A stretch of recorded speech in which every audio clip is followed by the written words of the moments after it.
बहुत समय पहले की बात है, जब बेबीलोन का मीनार आसमान छूने की तैयारी कर रहा था। लोग इतने घमंडी हो गए थे कि वे भगवान से भी आगे बढ़ने की कोशिश कर रहे थे। बेबीलोन के राजा निम्रूद ने यह मीनार बनवाया और यह मीनार इतना विशाल था कि इसके बारे में कहा जाता था कि यह स्वर्ग तक पहुंच जाएगा। लेकिन भगवान ने उनके घमंड को तोड़ने का मन बना लिया था। उसी समय एक और महान राजा था, राजा सुलेमान। सुलेमान के पास एक खास चीज थी, एक जादुई अंगूठी, जिसे सुलेमान की अंगूठी कहा जाता था। इस अंगूठी की ताकत से वह जिन्हों का राजा बन गया था।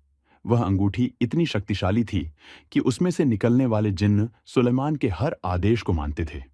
एक दिन सुलेमान ने सोचा, क्यों ना मैं इस बेबीलोन के मीनार को देखने जाऊं। जब सुलेमान मीनार के पास पहुंचा तो उसने देखा कि लोग अजीब भाषा बोल रहे हैं। भगवान ने लोगों की भाषा बदल दी थी ताकि वे एक दूसरे से बात न कर सकें और मीनार अधूरा रह जाए। लेकिन सुलेमान के पास अंगूठी थी। उस अंगूठी की मदद से वह सभी भाषाओं को समझ सकता था। उसने मीनार पर नजर डाली और कहा, अगर यह मीनार पूरा हुआ तो इंसान भगवान की बराबरी करने की कोशिश करेगा।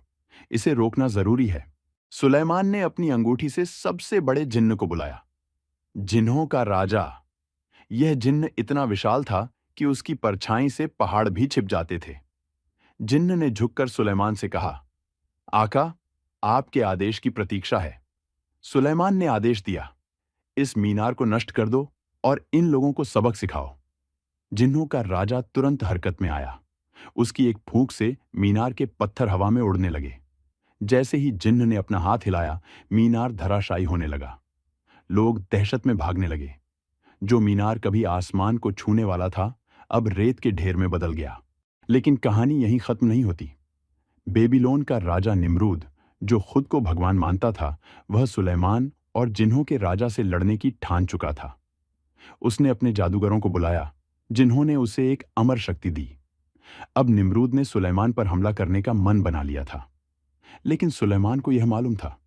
उसने जिन्हों के राजा से कहा, निम्रूद को उसकी जगह दिखाओ। और एक भीषण लड़ाई शुरू हुई, निम्रूद और जिन्हों के राजा के बीच। आग, बिजली और जादू के बीच यह युद्ध चलने लगा। अंत में सुलेमान की अंगूठी की शक्ति ने निम्रूद को हरा दिया। निम्रूद का घमंड टूट गया और वह हमेशा के लिए अंधकार में खो गया। सुलेमान ने अपनी अंगूठी को देखा और सोचा, असली शक्ति विनम्रता में है, न कि घमंड में।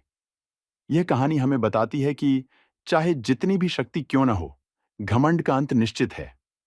सच्ची ताकत तब होती है जब हम अपनी जिम्मेदारियों को समझते हैं और दूसरों के साथ अच्छे से पेश आते हैं।